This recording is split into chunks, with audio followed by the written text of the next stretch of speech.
جو کہ اس وقت کیپٹلزم کی 1783 سے شروع کی ہے ہم نے, اور ہر بندہ کیپٹلسٹک سوچ کو پتہ نہیں اللہ کا کوئی پیغام بنا کے بیٹھ گیا. میجر بھی وہی کرتا ہے. کوئی پرائم منسٹر آتا ہے وہ بھی وہی والے میجر دیتا ہے ہمیں. کوئی کمیونٹی کا لیڈر ہوتا ہے, گھر کے والدین بھی وہی والے لیکچر دے رہے ہوتے ہیں. کاپی پیسٹ ہوئی بھی سوچ ہے نیچے اتاری جا رہے ہیں. اوریجنل سوچ کے لیے کتابیں اللہ دے جا رہے تھے, وہ ہم نے پڑھنی نہیں. ایٹ لیسٹ نہ آپ چلے نہیں پڑھتے, خود تو سوچنا شروع کریں کہ اندر کی آوازیں کیا ہیں. Where does this philosophy come from? Why I am so full of requirements. ہر انسان بلوغت کی عمر کے اوپر سب سے پہلا ٹین ایجر سنڈروم کہتے ہیں سائیکالوجسٹ اس کو, حالانکہ وہ سنڈروم نہیں ہے. He gets to hear those voices of requirements and we think وہ بچہ جو ہے نا اس وقت وہ ہارمونز اس کے اوپر ہو رہے ہیں. ہارمونز نہیں ہو رہے, اس کا یہ پری فرنٹل کورٹیکس بن رہا ہے, اس کے سوال آتے ہیں اور وہ تنگ آتا ہے. اتنی ساری ریکوائرمنٹس ہیں میرے جسم کے اندر سے اتنی ریکوائرمنٹس نکل رہی ہیں. To be heard, to be recognised, to be involved in the bigger decisions, to protect my own people. جتنا ٹین ایجر کے اندر پروٹیکشن سنڈروم ہوتا ہے نا, پروٹیکشن بائس, وہ کسی اور ایج میں نہیں آتی آپ کو. اتنا پروٹیکٹیو ہوتا ہے وہ اپنی فیملی کے بارے میں. وہ کیوں ہوتا ہے؟ Because he gets to hear all of those voices. He is becoming a complete human being from within. باہر سے پھر ہم بس وہ جس طرح وہ گاؤں میں نہیں وہ گوبر کے وہ دیوار پہ لگائے ہوتے. اب بھی میں یہ فلسفہ سنتا ہوں, مجھے ایسا لگتا ہے بس ہر ایک 2 نمبر فلاسفر آ کے ہمارے روح کے اوپر نا وہ پیسٹنگ کر رہا ہے ہمارا کہ یہ ہمارا فلسفہ ہونا چاہیے. بس تعفن کی فضا پھیلی ہوئی ہے, اندر سے آوازیں کچھ اور آ رہی ہیں, باہر سے آوازیں کچھ اور آ رہی ہیں. اب چونکہ مل کے کزنز, ماما, چاچا سارے مل کے کچھ اور کام کر رہے ہوں گے تو ایک 18 سال کے بچے نے کیا سوچنا ہے؟ پھر یہی صحیح ہے. پھر وہ اپنے آپ کو سپریس کرتا ہے اور پھر کنفیوژن میں جاتا ہے, ڈپریشن میں جاتا ہے, اور پھر قوم بڑے ہو کے پھر وہ اسی کنفیوژن میں ووٹیں مانگتا ہے اور پھر پرائم منسٹر بن جاتا ہے. This is the life cycle of confusion, جو کہ آپ مسجد کے مولوی کو دیکھیں یا پارلیمنٹ ہاؤس کے مولوی صاحب یا ان کے ممبران کو دیکھیں یا اپنے ایگزیکٹو باڈیز میں دیکھیں, یہ جو حکومت کے ادارے ہیں ان میں دیکھیں. کنفیوز سے کنفیوزڈ بزرگ بیٹھے ہوئے ہیں اور اپنے آپ کی اس ایروگنس کو چاٹ رہے ہیں کہ ہمیں زیادہ پتہ چل گیا ہے. سوچنے کی طاقت بچپن سے چھین لی گئی تھی, بس وہ آگے جا کے پرفیکٹ کر لی انہوں نے. بس پھر it's a bigger problem. We better realize the basic requirements of every human being, especially in the light of good and evil. First world nations are those nations who are looking around for the world, the betterment of the world. جن کو تکلیف ہوتی ہے, اندر سے کچھ کرنے کی کوششیں کرتے ہیں, وہ ہاتھ سے نہیں روک سکتے تو قلم سے شروع کر دیتے ہیں کہ دنیا میں کسی بھی قوم کی, کسی بھی مذہب کی, کسی بھی بندے کے ساتھ زیادتی ہو رہی ہے, they are the first people. جب حلف الفضول ہوئی تھی جو ایک معاہدہ تھا, اس وقت تو اسلام نہیں آیا تھا, تو the rights of every body, ایک تاجر آیا ہوا تھا مکے میں اور اس کو مکے کے لوگوں نے لوٹ لیا تھا اس وقت. یہ جاہلیت کے دور کے واقعہ. اللہ کے نبی علیہ السلام اس وقت اپنی جوانی میں تھے اور اس نے کھڑے ہو کے کہہ دیا کہ اس وقت کوئی بھی ایسا انسان نہیں جس کو اللہ کی آواز آتی ہو اندر سے کہ ناانصافی کا بدلہ لینا چاہیے, بچانا چاہیے ایک جو انوسینٹ بندہ ہے اس کو. تو سرداروں کی اندر کی غیرت جاگی اور انہوں نے ایک جاہلیت کے دور میں ایک پیکٹ کیا جس کو حلف الفضول کہتے ہیں کہ ہم کسی بھی ایسے بندے کو ناحق کسی پہ ظلم نہیں ہونے دیں گے. اللہ کے نبی علیہ السلام نے ارشاد فرمایا کہ اگر مجھے جاہلیت کے دور سے کوئی ایک چیز پک کرنی ہو تو میں حلف الفضول کو پک کروں گا. یہ غور سے سمجھیے, اس کے لیے کوئی دین کی ضرورت نہیں, میں اس لیے کہہ رہا تھا یہ اندر کی اللہ تعالیٰ نے دین پہ پیدا کیا ہے نا, میں جس دین پہ ادھر سے آواز آتی ہے کہ nobody is supposed to be suffering when I'm around. Everybody is born a policeman. Everybody is born an army man. It's not just Islam. اللہ تعالیٰ نے ہر بچے کو اس اپنے دین کے اوپر پیدا کیا ہے. اسلام تو ایک ریفائنری ہے جو اس کو آگے سے آگے پالش لے کے جاتی ہے, پھر اس کے طریقہ کار بتاتی ہے. Understand how big this problem is if you toast. اگر اس چابی کو ہم نے الٹا گھما دیا تو اس کے بعد ہر کوئی اپنے سوچے گا اپنے گھر کو بچا رہا ہے, باقی سب کے سب مر جائیں, خیر ہے میرا گھر بچ جائے. Everybody that I know is about his family. Nobody is about the world. زیادہ سے زیادہ کوئی ایک اخلاق میں پہنچتا بھی تو کہتا ہے بس ہمارے قبیلے کا خیال ہو جائے, مسلمانوں کی خیر ہو جائے, باقی سب کے بے شک بچے مر جائیں. انڈینز کی خیر ہے, باقی بے شک پاکستانی مر جائیں, چائنیز مر جائیں. چھوٹے چھوٹے قبیلے بنائی جا رہے ہیں ہم اپنے. سیدنا حسین when he was going to the Karbala, the first thing he said was, I invoke the pact of Hilf al-Fadul. ہے کوئی جس کو سمجھ آئے کہ میرے ساتھ کیا جاتی کی جا رہی ہے؟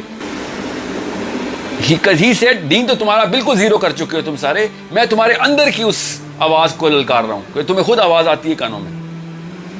میں حلف الفضول اس لیے کہہ رہا ہوں کیونکہ وہ بھی رائٹ ٹو کیری آرمز تھا. Everybody has all of these sections inside. کوئی بس ماں باپ ہیں وہ ان سیکشنز کے آگے تالے لگائی جاتے ہیں, پورا کا پورا الماری اللہ نے بنائی ہوئی, ہر خانے اس کے اندر دیے ہیں, بس ماں باپ وہ خانے یا کھول دیتے یا بند کر دیتے. جس کے کھانے سارے زیادہ سے زیادہ کھل گئے وہ پھر بڑا آدمی بنتا ہے اور وہ پھر روتا ہے, وہ چاہے جس مرضی مذہب میں پیدا ہوا وہ کرتا ہے اپنے کام پورے. اگر اللہ نے اس کو ہدایت دی اور اسلام پہ لے آئے تو پھر وہ کس قسم کے جو کارنامے ہیں ہمارے صحابہ کے بعد کی بات بتا رہا ہوں, صحابہ کے بعد کی بات بتا رہا ہوں, کیونکہ صحابہ پہ تو اللہ کے نبی علیہ السلام کا سایہ تھا. ایسے ایسے ہیروز ہمارے کہاں سے پیدا ہوئے ہیں. صلاح الدین ایوبی یورپ کی اس کی تعریف کرتا ہے, مسلمانوں کے تو ہمیشہ سے اسلام کے خلاف ہے, مگر صلاح الدین ایوبی کے پتلے بنا کے بیٹھا ہوتا ہے, because he was talking to the basis of humanity, کہ تمہارے اندر کا جو منکا ہے نا میں اس کو سیٹسفائی کر دوں گا. I am not going to go against anything. So understand how important all of this is in the light of true concepts. True concepts کی فرسٹ ورلڈ نیشنز ہیں, بکھر چکے ہیں بیچارے, الگ الگ ملکوں میں بیٹھے ہوئے ہیں. سیکنڈ ورلڈ نیشن بھی ہیں, وہ بھی بکھرے ہوئے ہیں. تھرڈ ورلڈ نیشن بھی ہیں, وہ بکھرے ہوئے نہیں, وہ زیادہ تر جتھے میں. سو just because I crossed the border from India to Pakistan, nothing actually changes. Absolutely nothing changes except the color of the flag.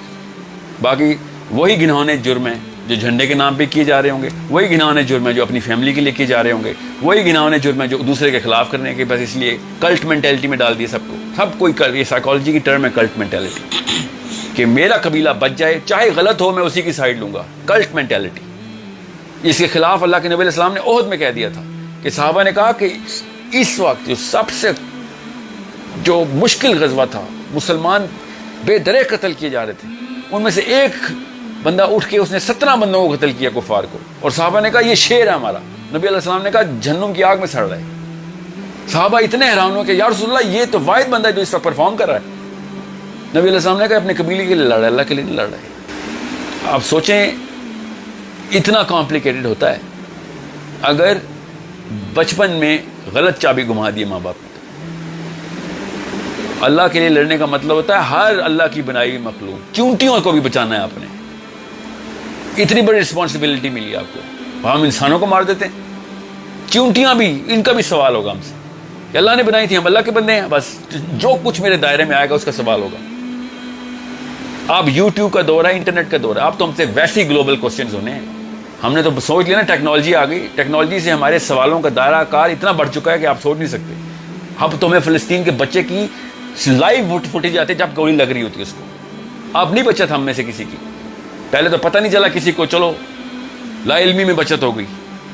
We have caused this curse upon ourselves, and this is why the Jewish are waiting for their Messiah and we are waiting for the real Messiah. Everyone who's thinking is saying this is the last of the last days, because اس سے زیادہ corruption ethical boundary میں ہم نے کبھی بھی نہیں کی تھی. بیکاز ہم نے بالکل بند کر دیا سب کچھ کہ بس روبوٹس چلیں گے بس. بہرحال تو کوشچن از سمپل, جو ماں باپ اپنے بچوں کے ساتھ سوچ کی باؤنڈریز بڑھا رہے ہیں, ان کو نیچرل آرگینک تعلیم کے اوپر لے کے جا رہے ہیں, اللہ رسول کے فلسفے کے اوپر پال رہے ہیں, وہ اکیلے ہیں کہ جو بڑے ہو کے شاید ان سے کوئی امید رکھی جائے, کیونکہ سیلاب اتنا تیز ہے, بیچارہ وہ اکیلا کیا کرے گا, مگر ایٹ لیسٹ ان سے تو امید ہے. باقی جتنے بھی اس وقت 40 سال سے اوپر ہیں, مجھے اس سے کوئی امید نہیں, میں تو ان کے مرنے کا انتظار کر رہا ہوں بس. جتنے بھی لوگ ہیں یہ اس لیول پہ, انہی کی پچھلی جنریشن کی کرس ہے جس کی وجہ سے ہماری اخلاقیات بری ہیں. کال اسپیڈ, جو چیز صحیح ہے صحیح کہیں, جو غلط ہے غلط کہیں. جتنی بھی کرپشن اس وقت دنیا میں ہے یہ پچھلی 2 جنریشن ڈائریکٹلی رسپانسبل ہیں. اس کا مطلب کیا ہے, اگلی جتنی بھی کرپشن ہو رہی ہے اس کا میں رسپانسبل ہوں, جتنی بھی ہوگی میرے بچوں کی جنریشن میں ڈائریکٹلی رسپانسبل ہوں. اللہ نے پتھر ان لوگوں پہ پہلے مارنے کا حکم دیا تھا, وہ زاہدین بیٹھے ہوئے تھے کرپٹ ولیج کے اندر, اللہ اللہ کر رہے تھے بیٹھ کے, کہ تمہیں اس لیے دنیا میں بھیجا تھا کہ اپنی خانقاہوں میں اور اپنی وہ جو چھوٹی سی کٹیا بنا کے بیٹھ جاتے ہو کہ میں یہاں پہ زہد کی محفل جماؤں گا, ذکر اذکار کرنے نہیں دنیا میں آئے ہوئے, دنیا میں لوگوں کو بچانے آئے ہوئے. ایک جو کتا یا بلی ہوتا ہے نا, دنیا کے سارے کتے اور بلوں کی ذمہ داری نہیں لیتا, یہی فرق ہے کتے اور انسان میں. ہمیں دنیا کے سارے لوگوں کا ذمہ دار لینا ضروری ہے، ورنہ ہم بھی اب لوکل گلی کے جانور ہی ہیں بس، جس کو اپنی بس پڑی ہوئی کھانا مل جائے بس. اپنی فیملی کے بچے بلی بھی بچاتی ہے، کتا بھی بچاتا ہے، مگر پوری دنیا کے جو نظام ہے وہ انسانوں کے کو ذمہ اللہ نے دیا کہ this is the organism that is going to take my خلافہ downstairs. Everyone will be question about every single person. Okay, so this is not about Pakistan اور انڈیا اور چائنا اور America. This is about the gene code that we were born with. We are all in it together.